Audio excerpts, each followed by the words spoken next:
our viewers. Today we have the AED automated external defibrillator. It comes in this pack and comes in different sizes. The size we have is an automated external defibrillator, which doesn't separate the parts that we use on the chest. You just have to change the joils or the energy that you're going to put into the AED. So I'll begin by showing you it's portable, waterproof, so you can move with it at the party, at the pool side, and you're able to be on standby in case someone's heart stops. So these are the chest pads which you have with a socket, and then we have the CED and the cleaning towel for the chest to ensure that the chest is dry before you use. So I'll go ahead and remove the AED itself, as most of you love to see how it looks like. So this is our AED. It's supposed to be operated when it's kept inside, but for training purposes, this is what we have.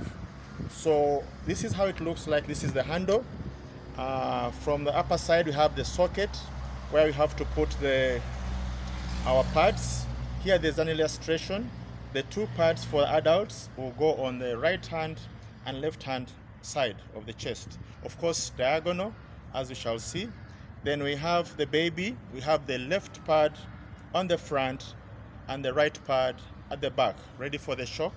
And we're going to see how much shock should we give someone who's unconscious with the heart that has stopped.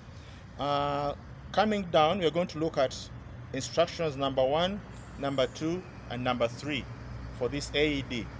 At first, when you switch on the AED, it will tell you to check the pad if the pad is fixed. We always fix the pad last sometimes because we want to be sure that everything is in place with the victim. So what we're going to look at after switching on, we will follow the instructions. But before you do that, you need to find that the victim is okay and is on a dry surface, and you're also insulated from the flow.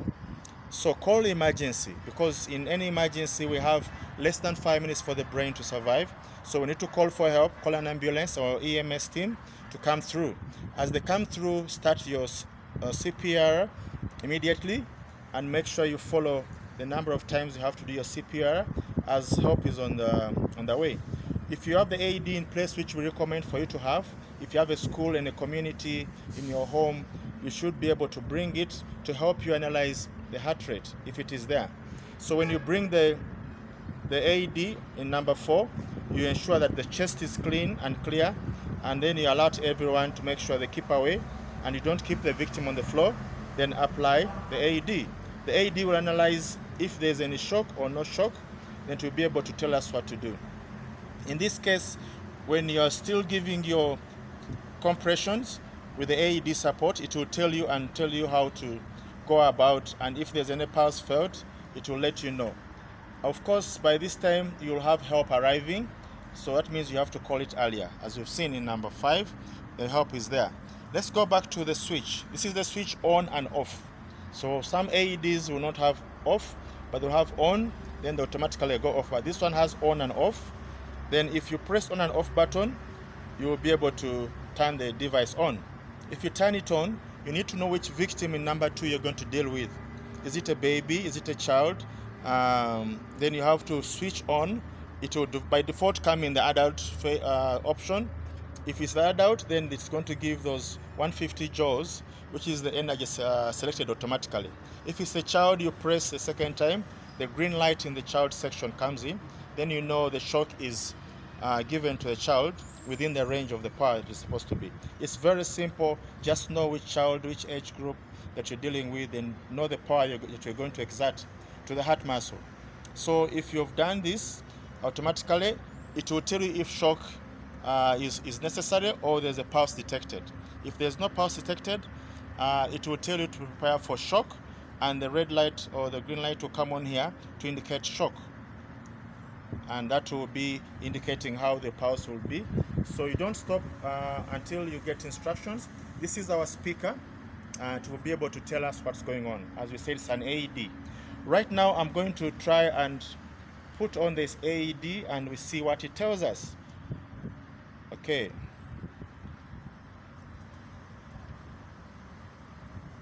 Okay, so AED is not always off, but it is just at the site. It must be on standby.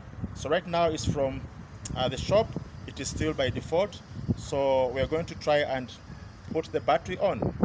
So you turn it around, you'll have the instructions on how to do, like we've just seen at the other side. So this is the section for the battery. You unscrew. So there we are. So after unscrewing, this is the battery, able to take you for more than 5 years on standby time. They have different years, hence the different cost.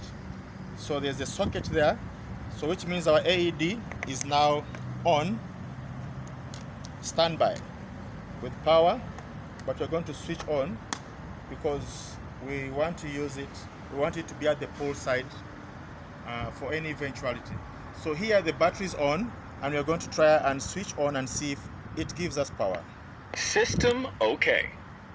Attach pads to patient's bare chest. So the pads have to go on the chest before putting them in the socket to avoid making any mistake. Plug in pads connector. So we assume I'll put the pads on the chest, so which we have. So these are our pads. Attach pads to patient's bare chest. So these are our pads, and we have to prepare the chest that is dry, and we put on these pads, and we have our socket that will have to go. Plug in pads connector. You have to put this socket in after the pads are secured as per these diagrams. So after the pads have gone in there, attach pads to patient's bare chest. Okay, we shall have to switch off because we can't have the pads in. It is still brand new. If we had the pads here, it will tell us the pads are okay. Plug in pads connector. And then it will be able to tell us it's analyzing. Okay, for now, we've taken it off to complete our training. So now the pads are off. You can see it's working.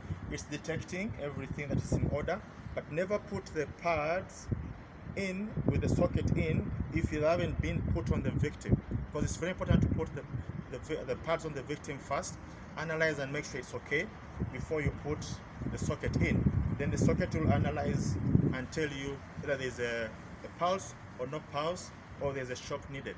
As I've told you in step 1, power, step 2, energy you need, and step 3, shock, if it is needed or not. Or if you're still doing your compressions, it will let you know if the pulse has been detected. This is the life-saving tool and the requirement for everyone to make sure that we can be able to have no chances left for someone to lose their life because the heart can't pump oxygen to the brain. Thank you very much. This is our lesson about AEDs, and I hope this is something that is very good for everyone to try and take on as part of our emergency response. Thank you very much.